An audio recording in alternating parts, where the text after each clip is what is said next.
Hey guys, before we get started with this week's episode of The Knowledge Pool, we wanted to issue a disclaimer. In this episode, we have an in-depth conversation about some disturbing magic news, and we use language that's a little stronger than you may be used to hearing from us. So if this is the kind of thing that might offend you, then you may want to skip this episode.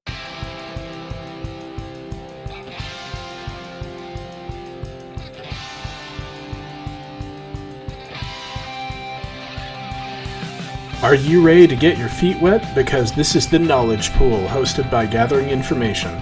We're here to bring you a casual conversation between friends about everything to do with collecting, trading, and playing Magic the Gathering.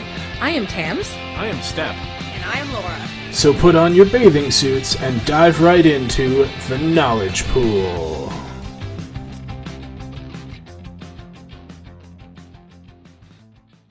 Hello and welcome to the Knowledge Pool, episode 37. Did you notice we got through that intro without any shenanigans or hijinks? It's a brave new world. To be fair, they can't see what we're doing. It's true. They can't. Nice antlers. So, as you are probably aware if you listen to this podcast weekly, there was not an update last week, and that's because if you're also astute, you will notice that at least one of us has a tenor or baritone or some other sort of sinusy voice. Yeah, you got it first. You got it the hardest. I got it later, and it went away. You never even sounded like you were sick. I know. You just whined a little bit. And by a little bit, I mean a little bit. Really? It was impressive how little you whined about being sick. I'm glad. Yeah. It was hard. How are you feeling? I'm not too bad. And Laura, how are you feeling? I'm feeling great! That's You good. stayed away from us and we didn't infect you. Despite being exposed to the same source of infection, I somehow managed to be the one to fight it off this time, for which I'm very happy. And that's Yeah. the main reason we didn't podcast last week. It's like Yes. we were right in the throes of it. So And we didn't want to infect you. And yeah. also, I don't think Step would have been very verbose. Oh, I No. wouldn't have even been here.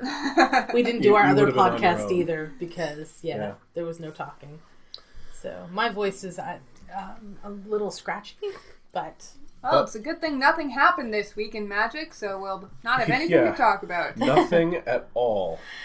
So, So, do we want to just jump right into that, or are we? I think we can start a bit lighter. Okay. Yeah. So, what have we been up to in Magic? You guys have been Nothing really at ill. all. Yeah. That's not true. We watched a documentary. On Netflix, of all places. Yeah. Yeah. The what was it? Enter the Battlefield. Yeah. Yeah. It was a documentary, so yay. I love documentaries, so it's kind of cool. I've seen it as well. I saw it when it first came out. It's really designed for people who have a very basic understanding. This is hey mom, I have this really cool hobby. Here's a video to show you all about it. Yeah, kind of. That's Yeah. how it felt. So what I liked is we got to kind of know better some of these top tier at the time, and some still today. Oh, they're all still players, like heavy hitters, I guess. Yeah, top tier Magic players, and kind of get to know them a little more personally, I guess, and to see kind of what goes on at that level of play, which was exactly what I kind of expected. But I enjoyed it. Like, for somebody who enjoys Magic and enjoys the thought of higher level play, I found it interesting. And Will Wheaton narrated it, so that was kind of okay too. But, Yeah, he's become kind of the granddaddy nerd yeah, there for everything. It was a nice way to spend a sick day sitting on the couch. So, Yeah. it was fine. Yeah. But other than that, we didn't go to League. No. Or Makeup Week. Or No. Makeup Week. Or So- League again, so... Yeah, it has sucked because I really enjoy my League deck, and now I'm not going to get a chance to stomp people with it anymore. I basically have to pull it apart. You know what, too? I can't find half my pool, and I have no idea where it is. What are you missing? The white, blue, and black cards. Oh. We have torn the house apart, cleaned everything, looked through every single Oh, dear. Magic, Yeah, everything. not all of them, just the playable ones. Which means that you probably had them set aside somewhere nice and safe. And then, yeah. Yeah. I have no idea As where. soon as it's not relevant, Who you're did going you to find do them. your last trades with? Maybe they took them home? Tams. Oh, It did you wasn't take me. them home? Well... Yeah, but there will be other League pools. I would have liked to see this one all the way through, but Me I got too. sick, and I thought about going to League last night, and then realized, like, I read an article about 9 dead from strep throat in London. I'm like, I think it was just staph, the Staphylococcus, virus, not strep throat. Right, but anyway, I'm like, in our town specifically, not just in general. I know better than to go places even when I think I'm not contagious anymore. Until your symptoms go away, you should really not. So I did the responsible thing. You sound pumped about it. I'm a good person on the inside, except sometimes I'm a little green and yellow and Yeah, it's been a rough week. Anyway, what did you do? I did League. My new deck, well, my red-green stompy deck, as opposed to my blue-green losing deck, has been stomping, like, people's faces in pretty hard. Nice. So I've been 3-1 last week and this week. I have beaten I've actually beaten, I think, everyone in the top 8 at least once. Have you done your trades? Yes. Okay. Because I was going to offer you some Thank you, but yes, I have. At this point, I'm actually basically mono red. Nice. My green cards are 2 of the double green 6/6s for 6. Oh, man. And everything else I'm playing is red. When you're finished, do you want to bring your deck over? And Yeah. we can have mono red v mono red? Oh, yeah. Awesome. So I think the thing about my deck, which has surprised me, because, you can theorize things, but until it actually plays out, you're never quite sure. Mm-hmm. When I'm playing against the really go big dino decks, of which we have several people playing, like the 8-drop, hit your face in, haste, trample, get more dinosaurs on the deck, dude, and like planeswalkers and things like that. Mm-hmm. If I draw well, or medium, if I have a 2-drop in my hand and more than 1 land, basically, I can usually get just underneath them and kill them faster than they can get enough mana to kill me. That's what I love about mid-range. And then playing against the blue-green Merfolk deck, for example, most of my things have trample. Mm-hmm. So their little 2/1s are really bad blockers. And you're just a little bit bigger. And you're a little bigger. And then playing against like the Pirates deck or the Vampires deck, the ones that are really aggressive, as long as you can survive till turn 4, you're starting to play 5/5s and 6/6s with trample, and that can be a big ask sometimes. But so I think it's a 60% deck. Nice. I feel like I'm well positioned against everything, and as long as I've drawn well, I won. That sounds sweet. So it's going super well. I'm really happy with how it's turned out. It's not my type of deck usually at all. But it's really fun to be able to kill on turn 5, which I can easily. Like, despite whatever my opponent's doing. Oh. Like, it's turn 2 Huntmaster. Turn 3, get out one of those 3/3 that gets +2/+0 trample when you have another dinosaur out. Give it haste, hit him for 3. Nice. Turn 4, play a Raging Monstrosaur. Hit him for 10. Yep. Turn 5, play any dinosaur, give it haste, hit him again. Or just play a pump spell. Or my MVP, Repeating Barrage. Yeah. Because I'm still running 17 lands. So my backup plan, if I ever get flooded, which has happened, is to just Repeating Barrage, raid, get it back. Repeating Barrage, raid, get it back. I don't mind that I have 9-10 mana. It means I can play things and do my Repeating Barrage nonsense and just hit him in the face. I was playing against one of the younger players at our shop who has 2 of the 7/6 hexproof trample the dudes. The Carnosaur, whatever it is. The alligator thingy? No. It's a dinosaur. It's a dinosaur. The premier Yeah. rare of the set, basically. And it's just a little bit faster. Like, I managed to survive long enough. We were both beating each other down. I got him down to 7. I went Unfriendly Fire, untap, Repeating Barrage. What are you gonna do? Yeah. Yeah. So my deck's been doing really nicely. I'm pretty sure I'm going into the... I know I'm in the top 8. I'm probably going to be top 4, depending on how things shake out with the rest of the matches that happened on Tuesday. I was done in an hour and a half, all 4 of my rounds. Nice. Last week I was done in an hour and a half with all 4 of my rounds. Yeah, this seems like a really fun league, and I'm sorry I missed the last half, basically. Yeah. Well, I was having fun anyway. Yeah. So, league's been going pretty well. The thing about Ixalan, though, just kind of in the news-ish thing before we move on, it's not, like, going great draft-wise. I think everybody's pretty much done with it. I hear our store has been doing... Well, I mean, what was it?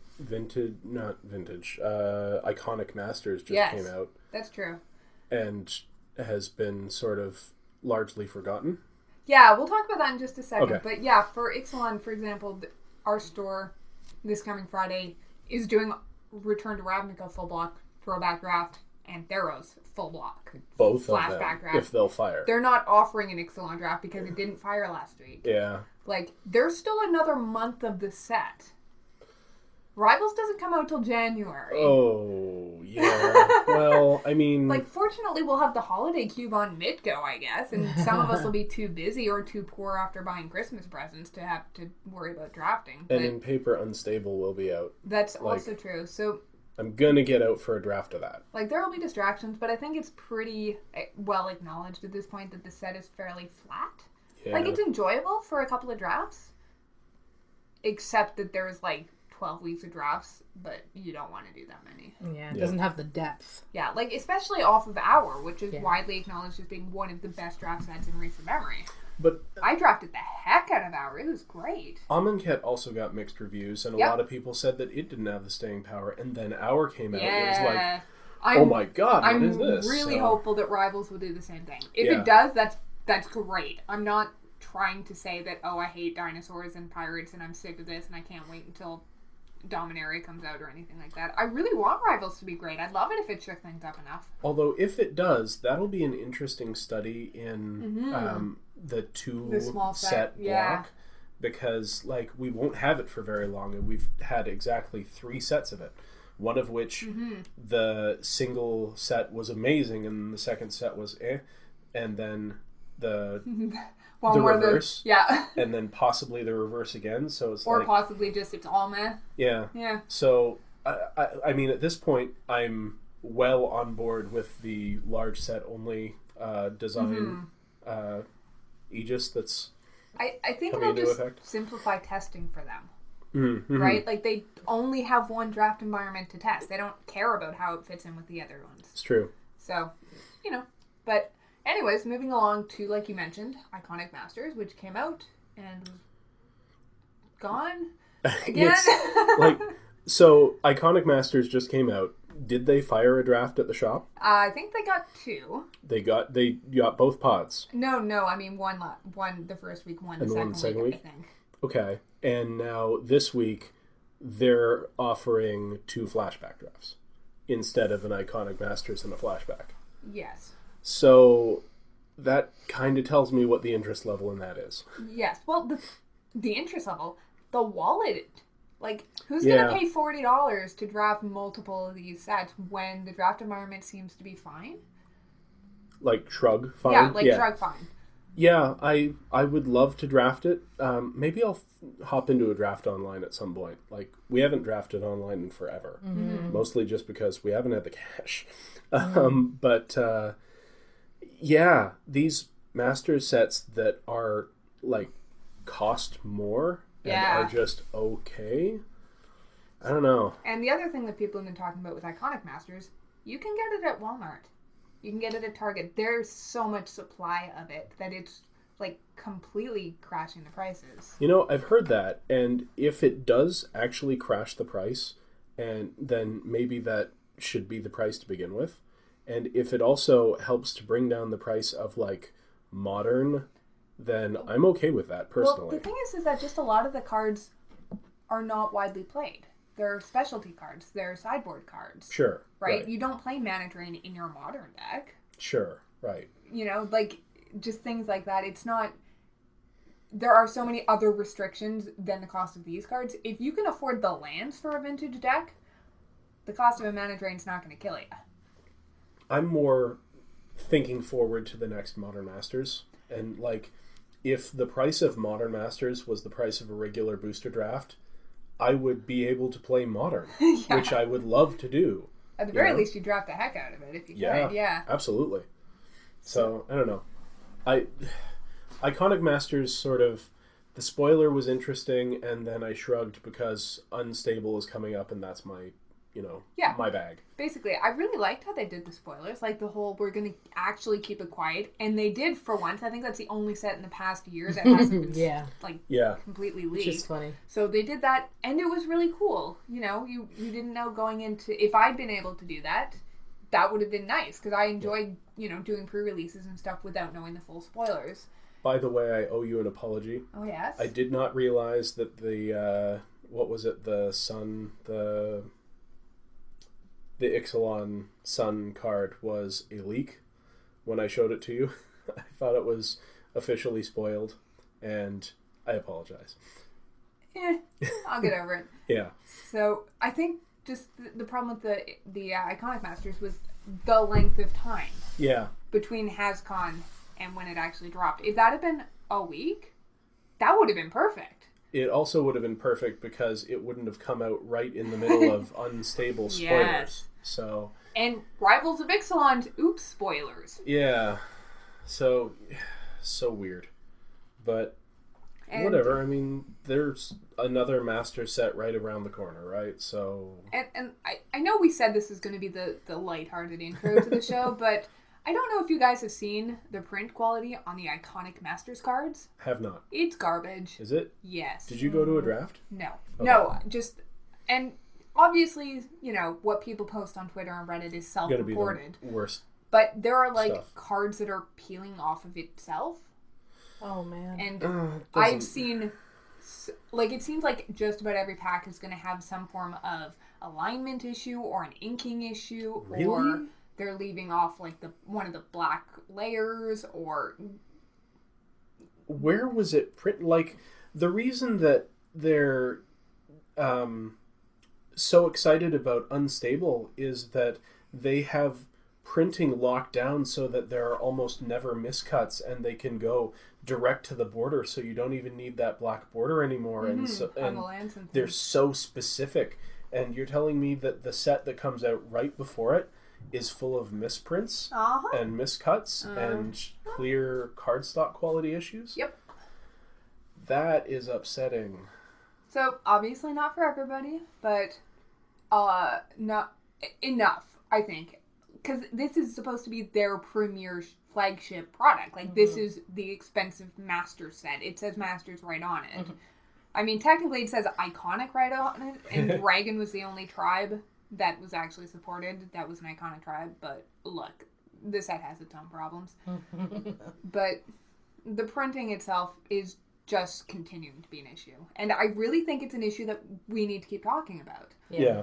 If we keep talking about it, maybe they'll get the hint. Well, I assume they have the hint by now.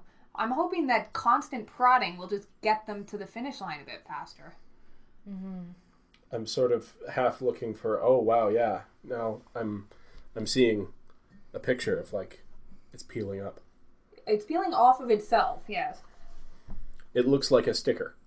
And keep in mind, every single one of these packs has a foil in it. Yeah. That's the point of the Iconic Masters packs. Well, yeah, the Masters series has basically always done They that. all have one foil per pack. Instead of a basic land.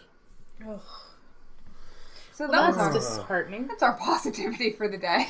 Great. Now we get to move on to even more positivity. Unstable's coming out soon, and I am looking forward to that. So, there.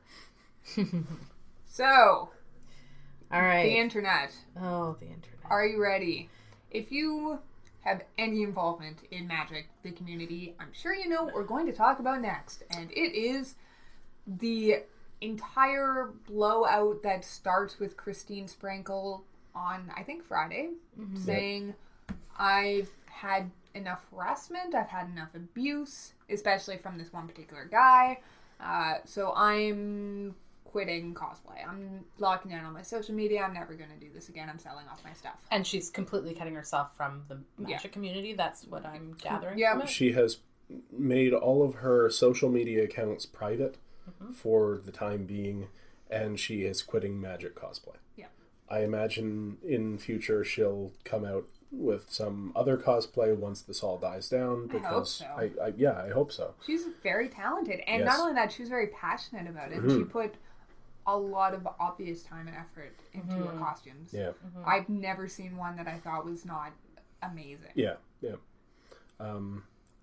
I originally, when I heard about this, I thought, is this a Magic issue? Because it sounds just kind of like the internet.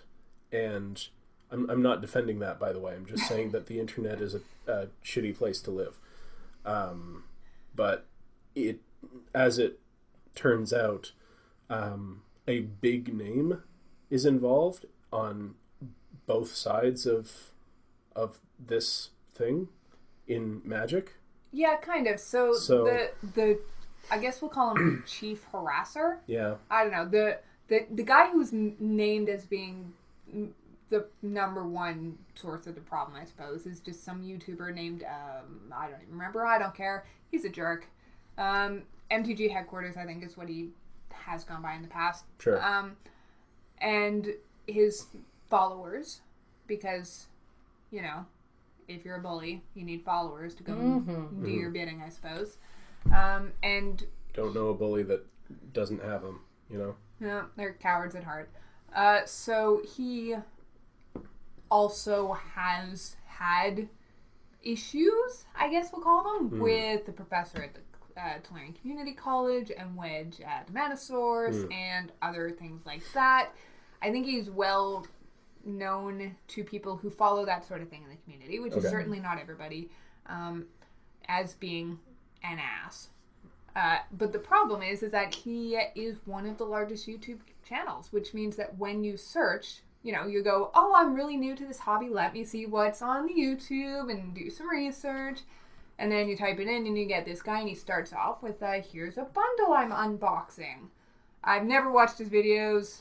I don't plan on it. I certainly don't plan on it now. But yeah. I've heard that some of them can be funny, you know, sarcastic, but I think that was most of his older stuff.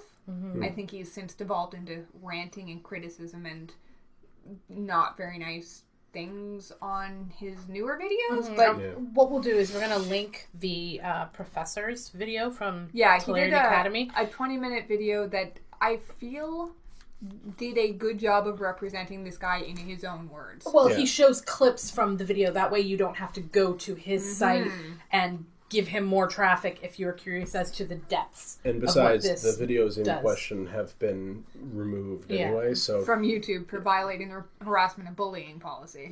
Yes. So, anyways, people... I mean, Christine Sprankle is a very big name on the internet in Magic the Gathering. She's probably the best-known Magic cosplayer. I would say there's, you know, a couple others who might get up there, but I think she's the one who's the widest known. She's the only one I know. She's definitely the one who has gotten the most cross-promotion from other... Oh, yeah. She's done events for MTG, Wizards of the Coast before. She's friends with the professor. He's had her on his show a bunch of times to cosplay. That she sort of was thing. At a LRR pre-release. She was on the Command Zone, nights, you said? Yeah. Command Nights? The game nights. I think probably the funnest story I've heard of her is that, you know, when she got into Magic, she was already a cosplayer. She didn't realize that people didn't cosplay. So she just showed up to a GP in an Elspeth costume. Nice. And people were like, that's weird, but oh my god, it's amazing. That's awesome. So she kind of defaulted into it, I guess, but she did a great job. And you know, I love that because when I first showed up at the shop that we all play at now, I was also in costume because it was a thing. It was basically a Heliod toga. And he was totally in a toga. That's amazing. Nobody does that, you know, especially not in London, and I'm okay with that, but people should. Makes an impression, I guess. Yeah, and like I think we said on the last episode, we were the only ones who showed up in costume for Halloween. Yep. And to be fair, you guys, I won't say put more effort into it than I did. I think you maybe were more a little more outlandish. Step you went into a lot more effort than I did. I do that. When I bother to costume up, I like to You're going for make it count. Yeah. Sure. So to hear that, which I've never heard before, makes me very happy because I love, like, that's part of why I wear suits when I wear them is like, you could look this good. Everyone should be cosplaying at these events. Why not? Yeah, why not? Yeah. So So anyways, yes, just back to our lovely story of Yes. Yeah, so she did that. Obviously, she's very well known, so people started saying things, mostly just in support of her. Nice. I think most people were just saying, we recognize that this is a problem in our community and that sort of thing. Mm-hmm. I mean, it's kind of since blown up in the sense that there have been gamer-related publications who have been picking up on it and doing articles, like Polygon, and I think Kotaku ran something. Mm-hmm. That sort of thing. The guy who was accused of being the chief bully, MTG headquarters, then called everything fake news and said that he was being harassed. Oh, muffin. So, and to be clear, this goes beyond the "oh, you suck, your cosplay's stupid." This isn't that kind of bullying. correct. This is the dank bottom of the internet type. This is targeted bullying.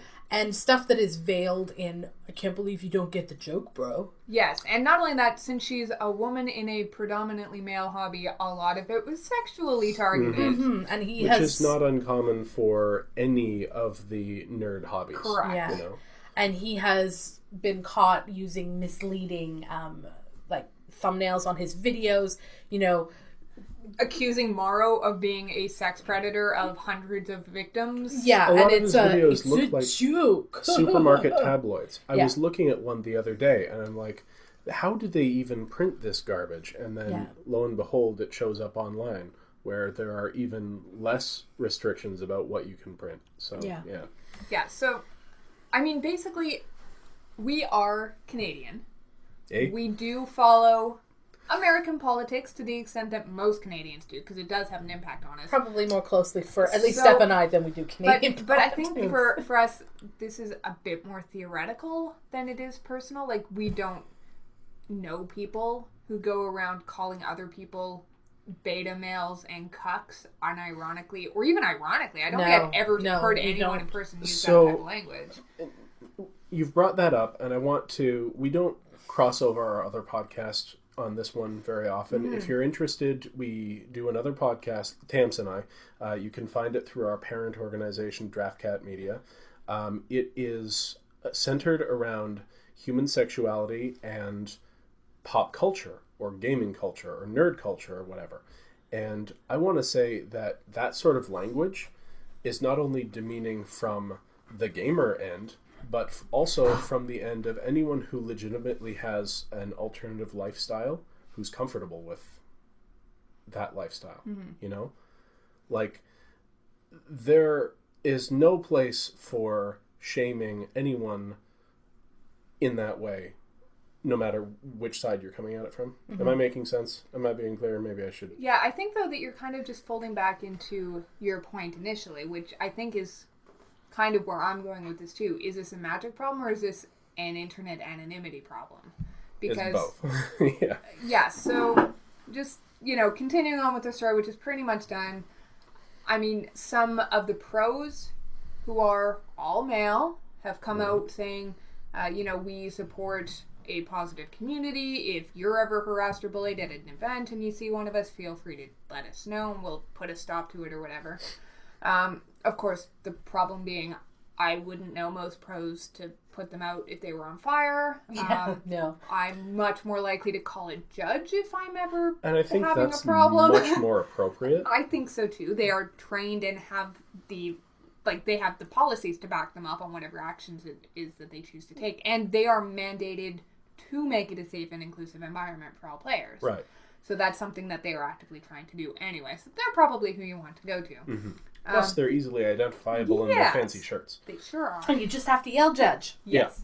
Actually, that's pretty funny. If some guy's just being a sleazebag and you just put up your hand and yell judge as though you were trying to snake an extra card during a straw step. You know what, though? I have almost called a judge at the GP for that sort of behavior.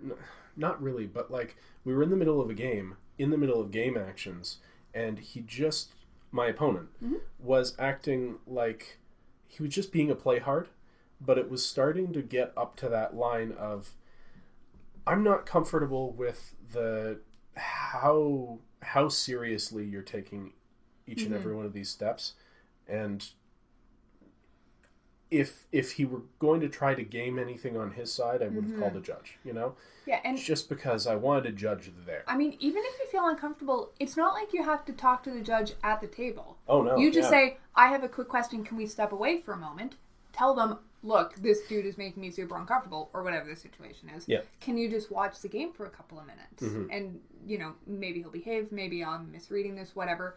That's their job. They actually get paid money to do that. Yeah. Feel free to exercise your right to do that at any time, especially if you're feeling uncomfortable or like you're in an awkward situation. Yeah. This whole situation really upsets me on a lot of levels because I have avoided getting into things that I would like to be more involved in. I'm a singer by trade, and I have this wonderful old thing called YouTube where I could put stuff out there.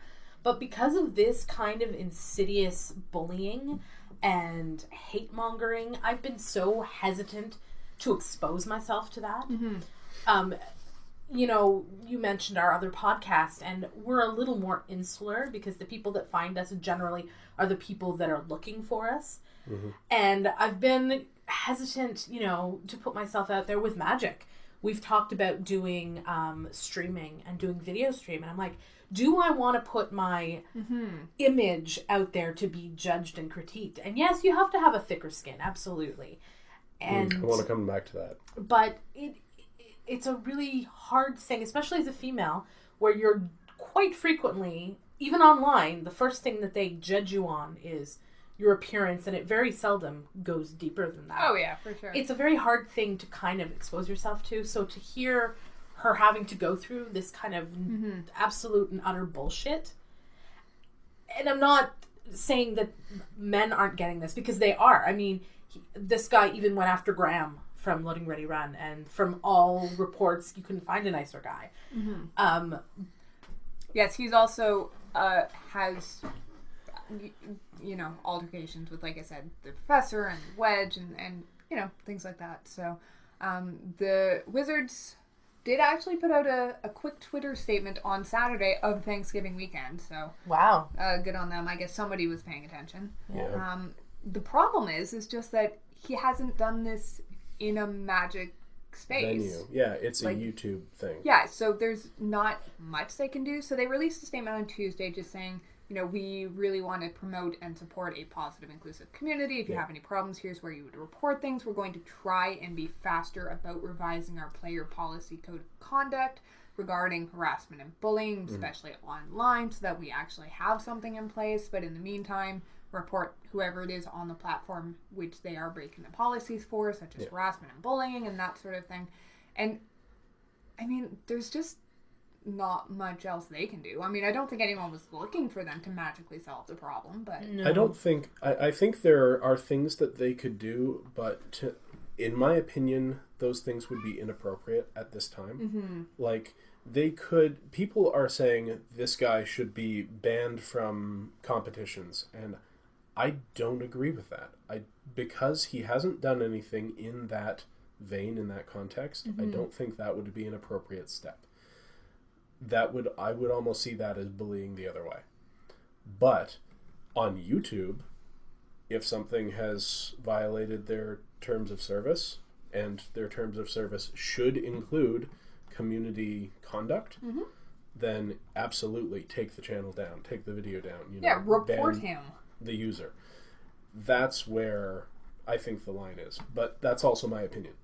I think my favorite, sorry to cut you off, I think my Go favorite response to all of this has been from our friend Judge John. The Mana Leek. We should also share that video. He put out a video, which I think, I mean, I've known John now for over 2 years. I was entertained by his video because it's very in character, but in the way that it is out of character, I guess. Yeah. He's usually, it takes a lot to get him upset. He usually is very choosy about his language. He is a judge, and he's often judging at events and acting in that way, so he's very professional about it. He's very kind and comes across as very fair, and you could hear how angry he was, and I get it because I am too. It was very funny to hear him call somebody a fuckwit. That was my favorite part. I have heard him talk about being that teed off before. I have never actually witnessed it like happen.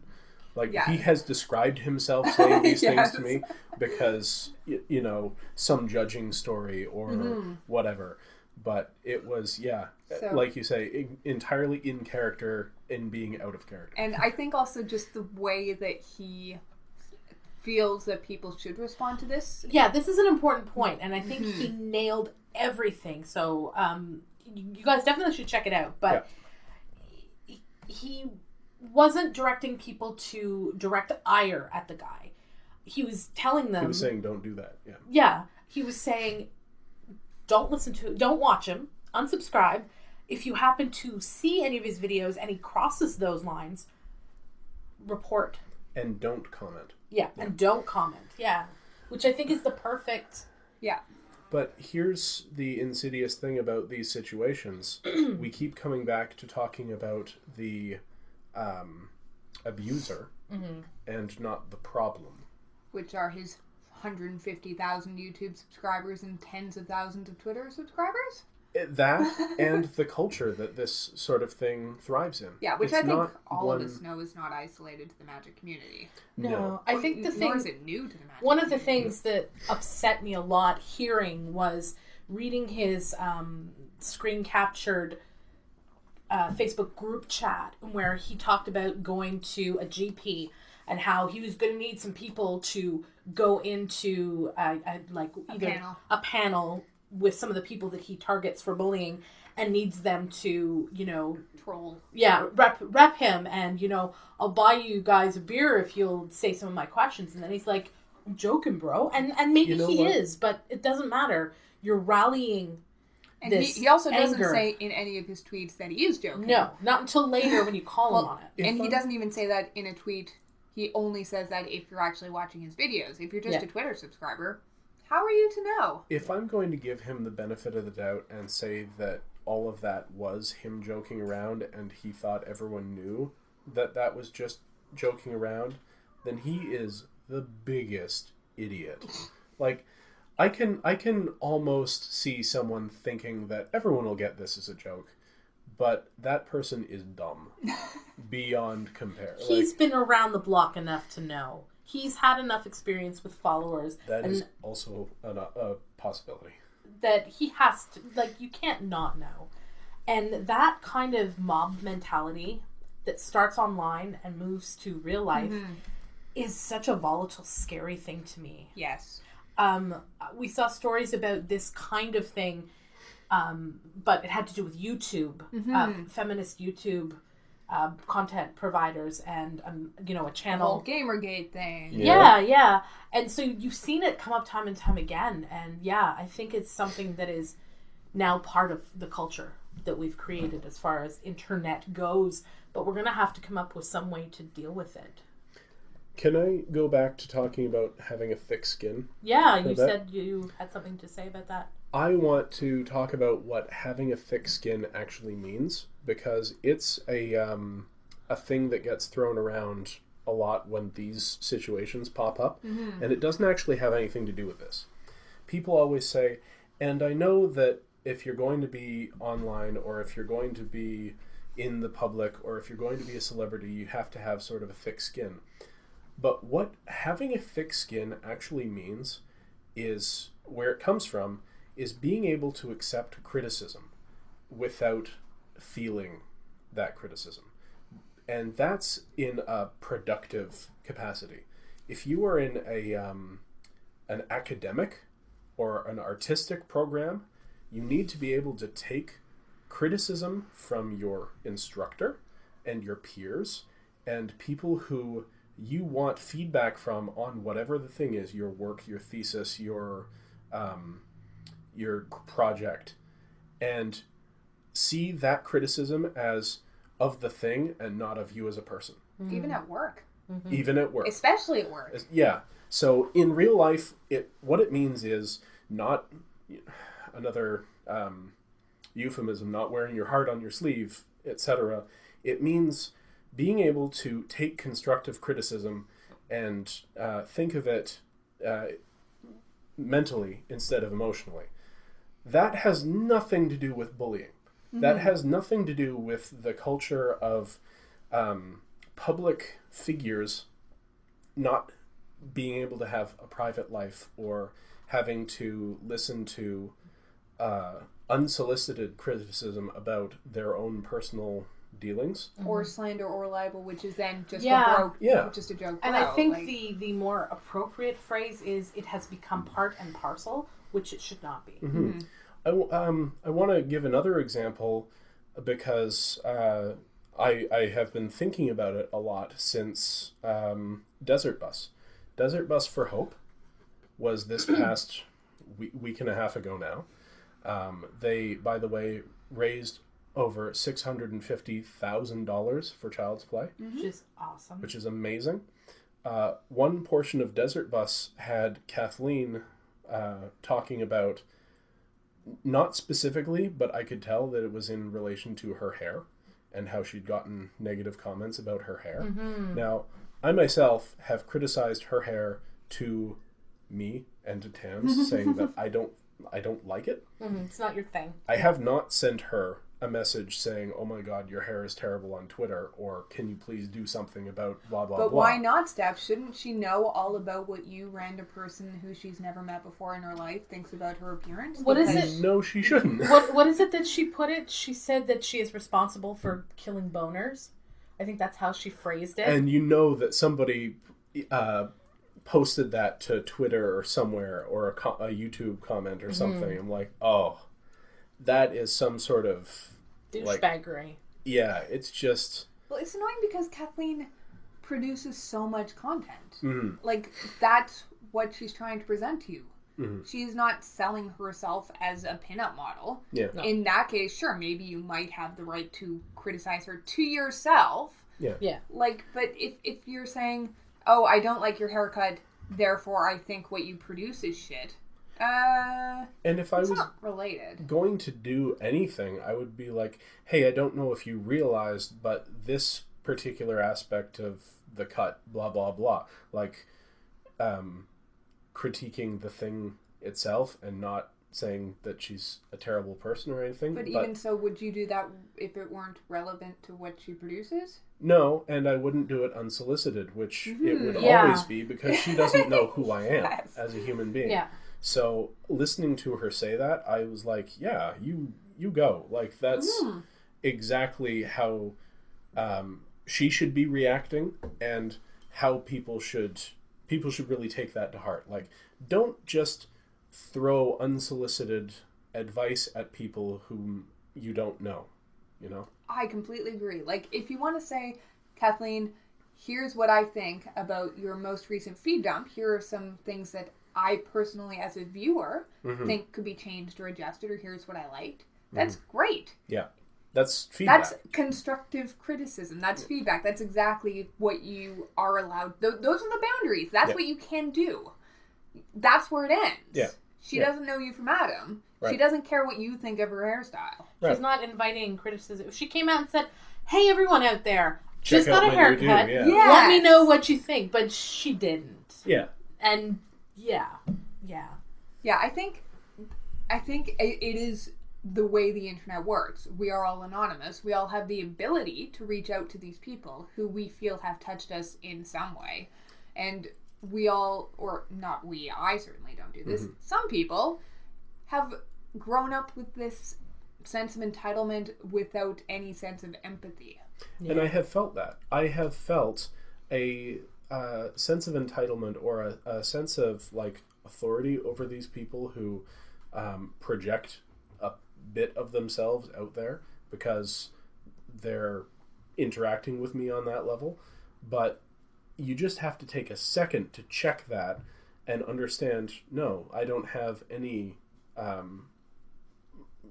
authority in this interaction, you know?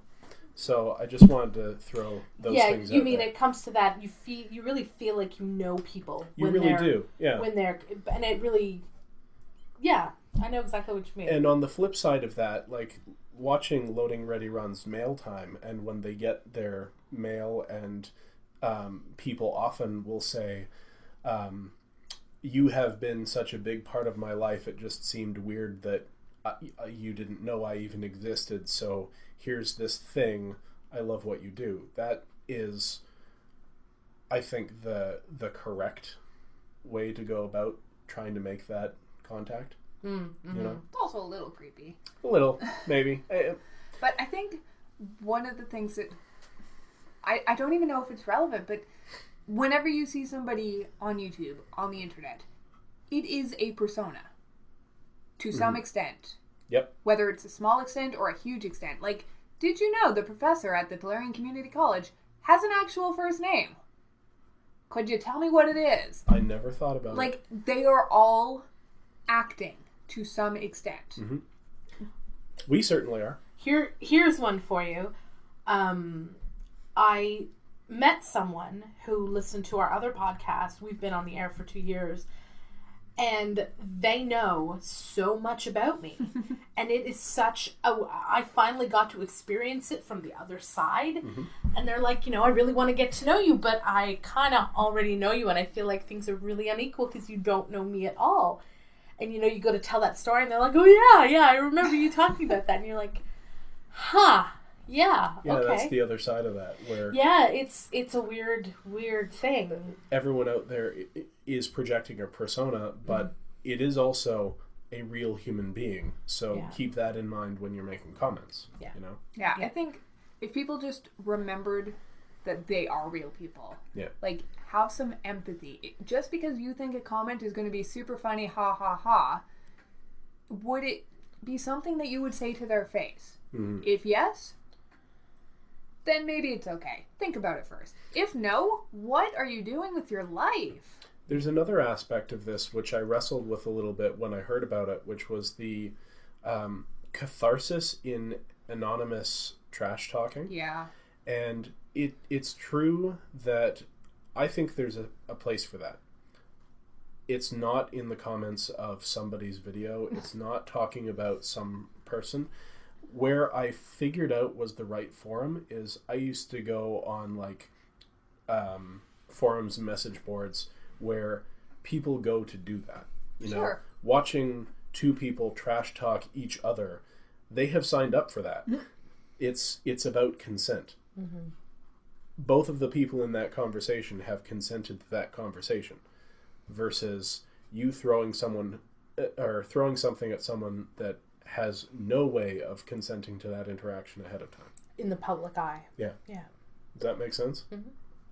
So, now that we've kind of talked about our feelings on a wide range of topics, I guess, I think this is probably the most important question, and I think it's also the one that's the least answerable. What do we want to happen going forward for us, the Magic community, which... In a perfect world, it's very simple. People stop listening to him. People shut him down. If you don't give them attention, they go away. I don't see it ever happening because there are too many people who enjoy that kind of drama and feed on that kind of conflict. But ideally, the way you deal with bullies and people like that is to shun them, or, if you don't give them the attention. I think the fact that we've immediately brought the conversation back around to a mogul of dissent is telling. You're saying we shouldn't listen to him like he's the big bad here. No. What I mean is stop watching his videos. Stop giving him money from advertisers. He's not the only problem, is my point. No, but the problem's always going to be there. Right. Whenever there's a free, does it have to be? Whenever there's a free platform, there are going to be people of all types, and that the only option is to change humans at their fundamental core. There are always going to be some people who enjoy and thrive on this kind of stuff. That's not something we can change. Okay. Well, all we can do is change how we react to them when they are spewing their vitriol. At least that's how I see it. I think we can make less of them by being better people, each one of us. Yeah, I think that's an option too. The community, those of us who believe in positivity, becoming a louder voice then. Yeah, that is something actually that Judge John said in his video. Go to your favorite content creators and tell them that you like them. Yeah. Because they'll probably hear a lot more people telling them that they're garbage. Yeah. Because negativity rises to the top. Yeah. Mm-hmm. And knowing what I do about being a content creator, every single one of those negative messages hits you more in a more lasting way than the positive ones do. And that's a sad fact of human mentality, I guess. But and I also found it interesting that John's video had like 800 likes and over 1,000 dislikes. Yeah, the MTG subreddit was getting brigaded because one of the posts went to the r/all. So, of course, the worst of the internet, and bored people and all the red pills and terrible people. Yeah, there are people out there who just enjoy jumping on the negative and the bad side just because they can, because they're anonymous, because it's the internet and they have nothing else to do. Yeah. I think for me, I mean, there's only so much that various platforms like Wizards and things like that can do because this isn't taking place in their space. I think that this has become such a problem for so many different areas of the internet that the content platforms need to not step in and have a bigger force against bullying and harassment, although that would certainly be nice. I think they just need to provide tools for their other content providers to moderate things themselves. Like if Twitter, allowed people to shut down brigades that are harassing their own Twitters in a stronger fashion, so that they just could choose not to be exposed to the negativity in some way other than just closing down their Twitter. There was an extra credits video on YouTube sort of about toxicity that is really toxicity in the gaming community. Maybe we should share that as a link on the show notes too, with really good ideas like if someone is being a negative influence in a gaming match, maybe default their microphone to off. Default them to muted when they come on, so they actively have to turn on their mic. Like things like that are small, signs. And on the positive side, I have seen people who start out being negative voices and trash talking a lot turn into positive voices simply by hearing, hey man, that's not what we do here. That's not kosher. We, be a better person. Don't be a dick. That sort of thing does have an effect. So being that voice for positivity does have an effect. Yeah, for sure. People change. People can change, and people do change. We watch Phil DeFranco all the time. And he is a person now, tries to be a decent person, tries to be fair about all genders, blah, blah, blah, blah, blah, across the board.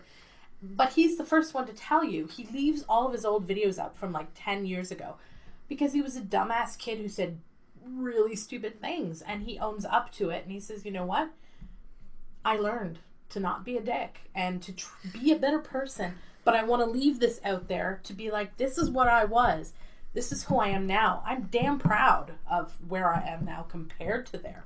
So the change can happen if people want to.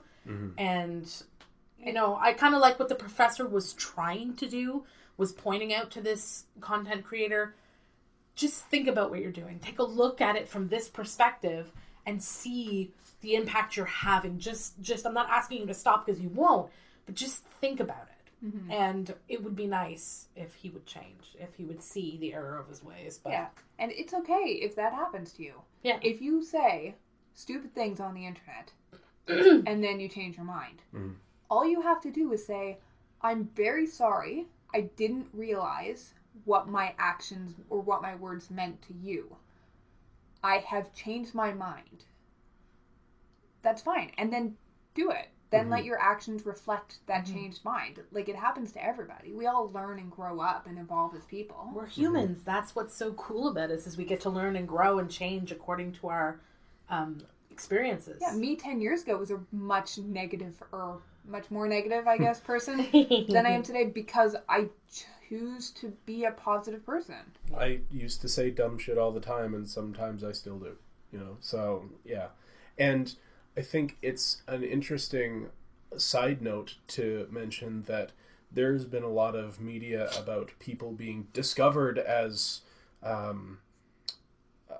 hypocrites because 10 years ago they said this thing or this the N word or the F word or whatever, and they pretend to be so goody now. And I'm like, 10 years is a long time. How about look at what they've done in the last 6 months? Yeah. Because people change. Unfortunately, we're living in an unforgiving era where, I mean, the things I did 20 years ago, you probably, unless you know one of my friends, are never going to know about it because there wasn't the internet to tell you all about it. Yeah, and you think because the internet changes things and things are changing so quickly and people can upload things so often, you'd think that would be fine. But apparently, as soon as you say something, it's stuck in granite. You can never change your mind. Yeah, it's ridiculous. So we were going to have a conversation last week on the podcast that didn't happen about cheating, I think. Do we want to have that conversation now, or? I think it was kind of interesting in that it sort of relates a bit to what's happening now, which is that just that there was a well-known cheater who has been banned for months at a time from DCI and cheated again. What a surprise. That's what they do. And just, what sort of actions should be taken, what do we want to have taken, what do we expect to have taken, that sort of thing, because you could just permanently ban him, which, if that's the case, then I think you need to absolutely set up a very strict guideline of what actions require a permanent ban of your DCI, because that's pretty serious for a guy who is actually a competitive professional Magic player. But is it really fair to the other players if you don't ban him? Because he's really good at cheating. Yeah, like, that's the other hand scenario where if he is a professional, look at other sports, and if someone's found to be cheating or dosing or whatever, when are they banned from their sport and from how long? Or for how long? And the other thing is just that if you're banned from DCI, you can't even do F&Ms. Whereas if you're banned from being in the Super Bowl, you can still play pickup football. Yeah. I mean, not all F&Ms are sanctioned either. That's true. But also, if you're at F&M, do you want to be playing against known cheater and banned professional player? Yeah. It's a tough call. I would say, stiff penalties of banning someone who's cheating at a professional competitive level. I think that's appropriate because that's something that's going to be toxic for the environment as a whole, And I don't think a 5-year or 10-year ban is out of the question. But then, of course, the problem becomes, well, prove it. The other problem, of course, is no, Wizards is a private organization. They can do whatever they like. Yeah. They're not, the government and thus restricted to all of the therein laws and free speech and everything like that. And this is where Wizards does have power, unlike in And actually, Wizards does have some power in community management. Companies can manage their communities. It's a lot easier with, online game studios to... Yeah, but Wizards has chosen not to. They've made Reddit their official community. Crickets. So I don't think they have any leg to stand on there, but... Yeah. I don't know. It's a tough one, but I mean, they've been caught and sanctioned several times. Yes. I think it's like a kid. You need to do from the beginning. If you get caught again, this is your punishment, and at a subsequent time, you're out for 2 years or whatever. I think they need to have some sort of thing in place across the board. And it has to be consistent no matter who you're talking about. Yeah. These are the ramifications for cheating. Is it like a 3-strike system? Is it Yeah, because case by case, I mean, I'd like to think it doesn't happen that often, but I understand it probably happens a lot more than we think it does. I have heard about known cheaters in our community, yes. I have never played against someone who that's not even true. I have once one person who I think could potentially be a cheat, but I think it's just a foible about how they shuffle decks. And like, how do you know? Yeah. Well, versus, I mean, our young Magic League player, I played against him last week, and he said, "Oh, I don't feel comfortable shuffling, so I'm only going to pile shuffle." To which I said, "No, you have to shuffle. Pile shuffling is not shuffling, and if you don't shuffle, I'm gonna." But that is cheating. You can't just pile shuffle and present. That is not randomizing your deck in any sense of the word. But it's also not cheating to win. It's cheating because he's 10 and lazy or whatever. Yeah. And in a, let's say, competitive situation at a GP, if you went, a judge would probably come up and explain that to him and say, you've got to actually shuffle your deck from now on. And I think that would probably be the end of it, you know? Yeah. I just think you hit on it. It needs to be some sort of consistent rules across the board. Wizards I think it's going to have to sit down and look at all of the things that, if it wants to grow as a stronger community, an e-sport, which it alleges that it does. Yeah, then they're going to have to sit down, a bunch of them, put their heads together and come up with some pieces of paper that say, if X, then Y. I want to say, I don't think that Wizards should consider Magic an e-sport. First, because it's not electronic in its mainstay. And but there's Magic Online. If Magic Online and Arena are going to be the future of Magic, then I'm out. Yeah. Like, Same. I play paper Magic because I love tabletop across the table from a worthy opponent. An actual real-life person, yeah. And I think the whole idea of esports is, to me, as a gamer, kind of offensive. Sports are one thing, and mental games are another. There is an Olympic level competition of mental games, which includes chess and Go and all sorts of other interesting tactical games, which are not sports. And that doesn't make them less important than sports, although they get a lot less coverage because sports rule North America, at least. That's okay. As soon as they do finally prove that concussions and things, there's going to be fewer people anyway in the next 20 years of football, I hope. Yeah. But I guess this is really off topic at this point. Going back to the cheating discussion, you've got to really admire some of the skill that goes into cheating. If only they'd use their powers for good. Exactly. So, I don't know. That's where I want to leave it. I mean, cheating used to be completely rampant in the community, and then people like Chris Pikula, who's generally known as being the king of stopping cheating, I guess, came in and said, it's not okay, and we don't want it to be okay. And that's how I felt this kind of related back into the Christine Sprankle thing, because that's kind of all that we can do. Yeah. We can say, we don't think it's okay. We're going to do all that we can to make sure that this is not what our community is, even if all that we can do is be positive people and, try and do what we can if we notice anything happening. And, I mean, things still do come up that involve cheating, but it's certainly less than it used to be. And there are even pros who go so far as to remind their opponents to draw their cards if they've forgotten on their turn. Like, there's a level of sportsmanship to aspire to there where the game should be won and lost based on skill, and not skill at obfuscation, but skill at playing. Yeah, and I agree with that too. I'll point out to my opponent if they miss a trigger or something if it is something that I feel would make an impact on the game state, and that's not how I want to win. Unless they've missed it for the third time in a competitive match. For sure. And that's when you just give up. At the GP level, boy, would I not. But at League, I will absolutely mention. Absolutely. At an FNM? Oh, yeah. Yeah, like, that's just not...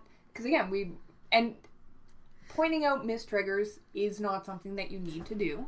unless it is something that you need to do.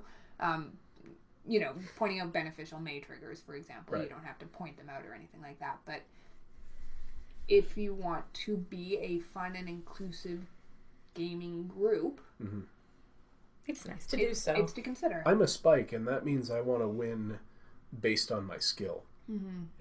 Not based on my opponent missing things. So. And I want to win by comboing off. I don't care what my opponent's doing.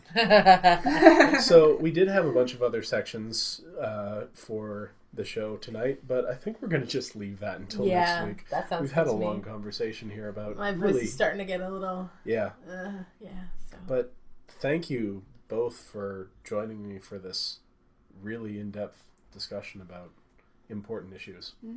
And if there's nothing else you can do, just try and be a more positive person in general. I guess you'll be amazed at what an impact it can make, even in your own mental state. For sure. And sometimes it's all we can do. Yep. Yeah. So if you guys you could subscribe to our podcast here. We're also on If you haven't already, we're also over on the YouTubes.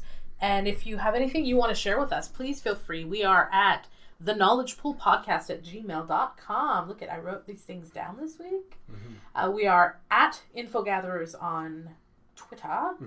And you can find us on Facebook at facebook.com/theknowledgepool. All of the links are in the description down below, along with any of the stuff we talked about today, including the Netflix documentary. So thanks for listening. Thank you. Hopefully we'll have more fun next week. Yeah. Bye.